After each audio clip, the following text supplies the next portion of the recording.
कई लोग अपने शौक को पूरा करने के लिए पागलपन की सारी हदें पार कर देते हैं और उन्हीं में से एक है अमेरिकन रैपर लिल यूजी वर्ट, जिन्होंने अपने माथे पर 1 अरब का हीरा गुदवाया है।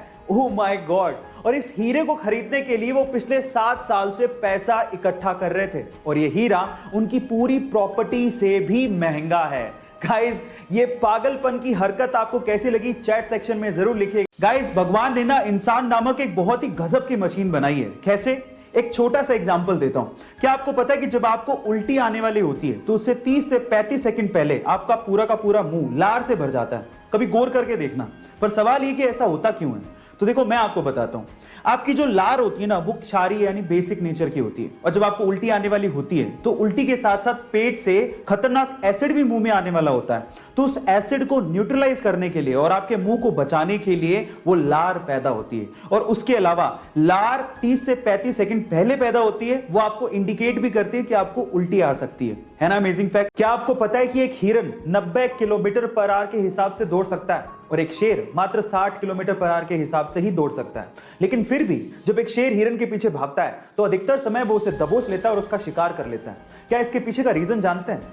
इसके पीछे एक साइकोलॉजिकल रीजन है और रीजन ये है कि हिरन को ये लगता है कि वो शेर से बहुत कमजोर है और इसी खौफ की वजह से और अपनी काबिलियत पे शक करने की वजह से वो बार बार पीछे मुड़ के देखता है और उसी वजह से उसकी रफ्तार और उसका हौसला कमजोर होते चले जाते हैं और वो शेर का शिकार बन जाता है। इससे ये सीखने को मिलता है कि आप अपने लक्ष्य पर अडिग रहें और पीछे मुड़ के कभी ना देखें। कोई आप पे यकीन करे ना करे, आपको अपने आप पे यकीन जरूर होना चाहिए। आपको ये सुन के कैसा लगा चैट सेक्शन पे जरूर लिखिए। मात्र 17 साल के हैदराबाद के सिद्धार्थ मंडल ने इतनी छोटी सी उम्र में कुछ ऐसा कर दिखाया है जिसे सुनने के बाद आप लोगों को भी प्राउड फील होगा। गाइस, सिद्धार्थ ने एक चप्पल बनाई है जिसे उसने इलेक्ट्रो शू का नाम दिया है। उसके मुताबिक इस चप्पल के थ्रू हमारे देश की बेटियों को रेप जैसे गुनाह से बचाया जा सकता है। कैसे? मैं आपको बताता हूं। सबसे पहले तो उस चप्पल में कुछ ऐसे सेंसर लगे हुए हैं कि जो भी लड़की उसे पहनेगी उसकी एग्जैक्ट लोकेशन उसके घर वालों को आसानी से मिल सकती है। नंबर 2, उस चप्पल में कुछ ऐसे इक्विपमेंट्स लगे हुए हैं जिसके थ्रू जो भी लड़की को छूने की कोशिश करेगा उसे करंट लगेगा, उसके बाद उस गुनहगार को पकड़ा जा सकता है। और नंबर 3, ये चप्पल इलेक्ट्रिसिटी से नहीं बल्कि लड़की के चलने से चार्ज होगी। है ना अमेजिंग फैक्ट? गाइस, आपको सिद्धार्थ की इस चप्पल का आइडिया कैसा लगा चैट सेक्शन में जरूर लिखिएगा। गाइस, ये वाईफाई कॉलिंग क्या है?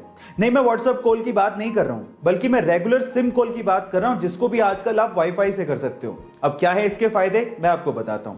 सबसे पहले तो वाईफाई कॉलिंग को हम लोग वॉइस ओवर वाईफाई कॉलिंग भी कहते हैं, जिसके लिए आपको एक बहुत अच्छा सा ब्रॉडबैंड कनेक्शन चाहिए, एक इंटरनेट कनेक्शन चाहिए।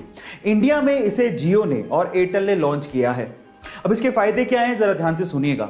मान लीजिए आपका सिम में नेटवर्क ही नहीं है या फिर आपका रिचार्ज नहीं है या फिर सिम में नेटवर्क होने के बावजूद भी आप कॉल नहीं कर पा रहे हो, तो आप वाईफाई से अपने कॉल को कंटिन्यू कर सकते हो। जी हां, आपके सिम के रेगुलर कॉल को कंटिन्यू कर सकते हो और इसके लिए आपको कोई थर्ड पार्टी ऐप की जरूरत भी नहीं है क्योंकि हर एक स्मार्टफोन में आजकल वाईफाई कॉलिंग का ऑप्शन गिवन होता है।